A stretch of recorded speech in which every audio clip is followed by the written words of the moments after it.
Hello students, welcome to my YouTube channel. आज हम लोग एक्सरसाइज 3F के सॉल्व करने वाले हैं। इसके कुछ क्वेश्चन एक्सरसाइज 3F होगा हमारा, और जो हमारा क्वेश्चन होगा वो क्वेश्चन नंबर 10 है। ठीक है, और आपको यहाँ पर 2.8 को अंडर रूट 2.8 को क्या करना है, इवेल्युएट करना है। ठीक, अप टू 2 प्लेस तक, 2 प्लेसेस तक आपको क्या करना है, इसका वैल्यू निकालनी है ना।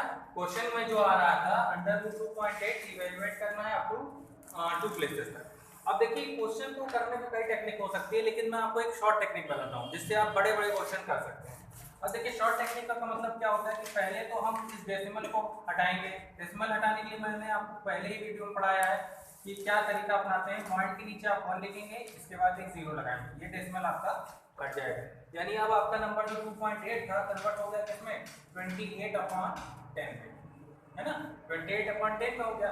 अब आप इसको क्या करिए, 2 से डिवाइड कर दीजिए। जब आप इसको 2 से डिवाइड करेंगे तो ऊपर आ जाएगा आपको 40, न्यूमरेटर और डिनोमिनेटर आपको 5 मिलेगा। तो आपका नंबर बन गया 14/5। यहाँ तक तो मैं समझता हूँ किसी कोई दिक्कत नहीं होनी चाहिए।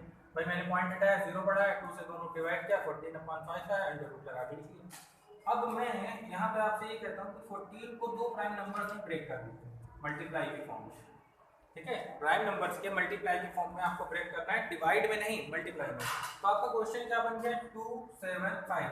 और लास्ट वीडियो अगर आपको याद हो तो मैंने आपको 1 से लेकर 10 तक की सारी वैल्यू लिखाई थी, है ना। जब मैंने आपको 1 से लेकर 10 तक सारी वैल्यू लिखाई थी, तो इसका मतलब क्या हो गया, आपके पास क्वेश्चन आ गया √2 मल्टीप्लाई √7/√5। यही आपको सॉल्व करना है। अब इसको अगर आपको सॉल्व करना है तो √2 की वैल्यू आप वहां के बाद अब मैं यहाँ लिखता हूँ। √2 की वैल्यू आपको क्या पता है, 1.4414। ठीक है, √7 की वैल्यू क्या पता है, 1 नहीं 2.2546 2.65649 होता है। ठीक, और √5 की वैल्यू हो जाएगी 2.235। आपको क्या करना है, इन दोनों का मल्टीप्लाई करना है, इसका डिवाइड करना है।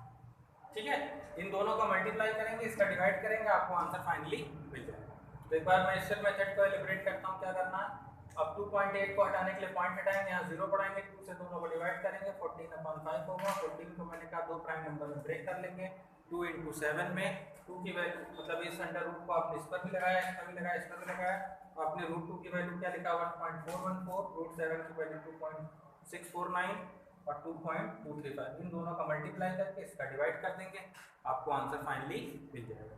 एक क्वेश्चन इसी टाइप का और लेते हैं, इसका स्क्रीनशॉट आप लोग लेंगे, मल्टीप्लाई आपका करना है।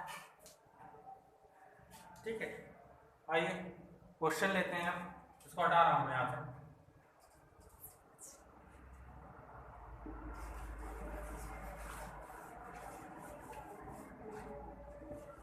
क्वेश्चन है 0.9।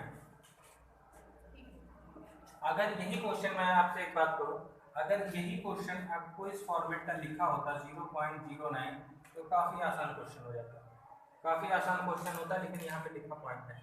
इसकी बात करें, अगर इसको आपको करना होता तो आपको क्या करना था, 9 लिखना था, पॉइंट के नीचे 1 लिखना था, 2 0 लगाने थे, पॉइंट कैंसिल हो जाता, यानी आपका क्वेश्चन बन जाता 9/100। क्वेश्चन 9/100 बनता। 9 का अंडर रूट आप 3 जानते हैं, 100 का अंडर रूट आप 10 जानते हैं, दोनों डिवाइड करके 0.3 आंसर मिल जाता।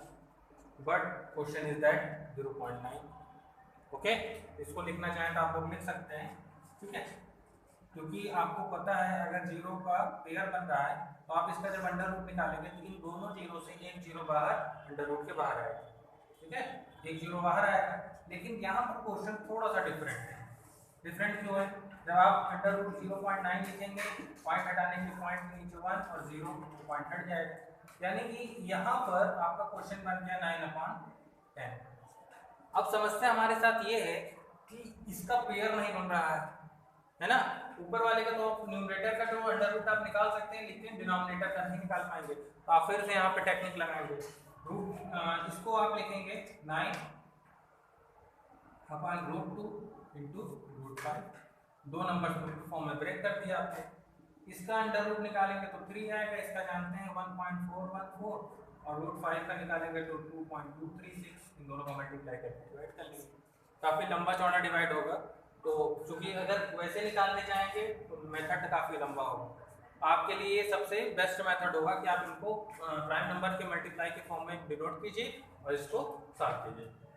और उम्मीद करता हूँ आपको आगे के क्वेश्चन, एक क्वेश्चन और है, एक्सरसाइज को समाप्ति कर देते हैं।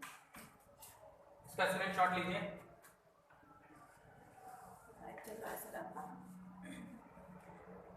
Question number 12। क्वेश्चन नंबर 12 में क्या होगा? Find the length of each side of a square whose area is equal to the area of rectangle. Okay,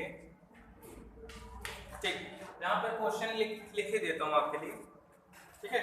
question लिख देता हूँ। Find the length of each side of a square whose area is equal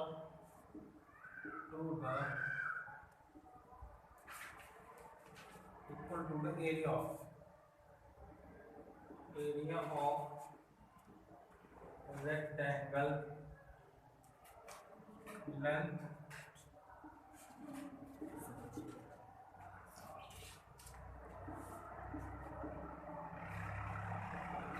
breadth आपको दिया गया है 3.4 metre. Question देखिए क्या कहना चाह रहा है, ठीक है? क्वेश्चन ये कहता है कि आपको जो लेंथ निकालनी है किसकी, स्क्वायर की साइड की लेंथ आपको निकालनी है, जिसका एरिया यानी स्क्वायर का एरिया अगर आप दिमाग में लगा चलाइए तो साइड का स्क्वायर होता है, ठीक है? Is equal to the area of rectangle, rectangle के एरिया के बराबर होगा। अब एरिया रेक्टेंगल के एरिया के बराबर है, रेक्टेंगल का लेंथ दिया गया है, ब्रेड्थ दिया गया है, तो सबसे पहला काम हम यही करेंगे, एरिया ऑफ रेक्टेंगल निकालेंगे। तो क्या फॉर्मूला आपने पढ़ा है? Length into breadth. लेंथ आपका कितना है? 13.6, ब्रेड्थ कितना है? 3.4। इन दोनों का आपको क्या करना है? मल्टीप्लाई करना है, ठीक है? इन दोनों का मल्टीप्लाई करके आप लोग तो मैं 1 मिनट का टाइम दे रहा हूँ, आप लोग इसका मल्टीप्लाई करके मुझको इसका आंसर बताएंगे, ठीक है? उसके बाद क्या आता है? एरिया ऑफ स्क्वायर, है ना? एरिया ऑफ स्क्वायर, हमको क्या पता है? एरिया ऑफ स्क्वायर साइड का स्क्वायर, ये तो हमने पढ़ा, साइड का स्क्वायर। क्वेश्चन में क्या कह रहा है कि जो स्क्वायर है उसका एरिया इक्वल है किसके? एरिया ऑफ रेक्टेंगल के, यानी कि लेंथ और ब्रेड्थ का मल्टीप्लाई करके जो यहाँ पे आंसर आएगा वो साइड के स्क्वायर के बराबर है। तो क्या आंसर निकाला आप लोगों ने? 462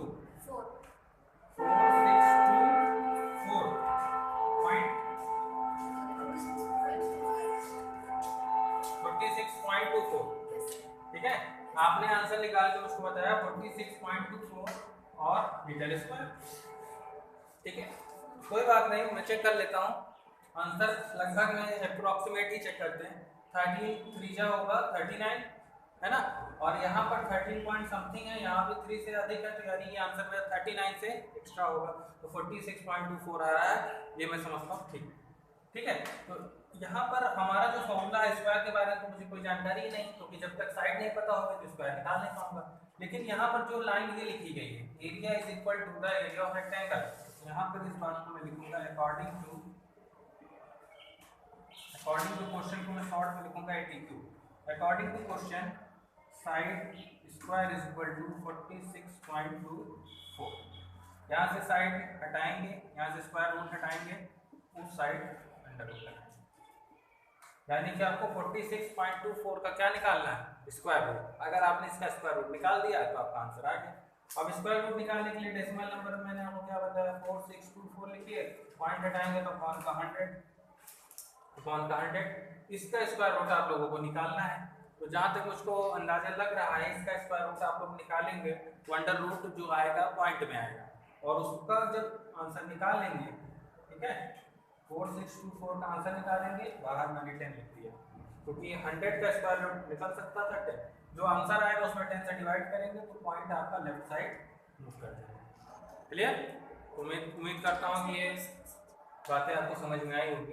एक बार इसको सरसरी निगाह से देखिए, फिर से मैं आपको एक बार एक्सप्लेन कर देता हूँ उसको। स्क्रीनशॉट आप इसका ले सकते हैं। ठीक, आइए क्या लिखा है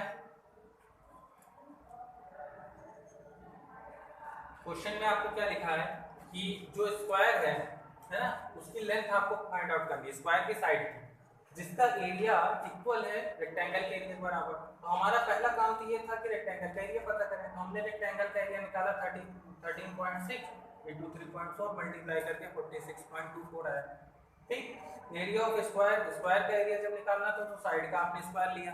ठीक, साइड का स्क्वायर कहा गया था कि इसका एरिया और इन दोनों का एरिया आपस में इक्वल था, तो हमने किया कुछ नहीं, इन दोनों एरियाज को इक्वल कर दिया। इसका तो फॉर्मूला ही पता था, इसका वैल्यू पता थी, दोनों की इक्वल किए। यहाँ से स्क्वायर रूट हटाया तो दूसरे साइड अंडर रूट हटाया। ठीक है, स्क्वायर का साइन हटाने पर अंडर रूट लगाएंगे। इसका जब मैंने स्क्वायर रूट निकाला तो 46.24 को पॉइंट हटाने के लिए अपान का 100 किया, इसका स्क्वायर रूट निकाल, मुझे पता था 10 निकाल दिया, और इसका अपने आप ऑटोमेटिक निकालेंगे। तो ये आपका काम।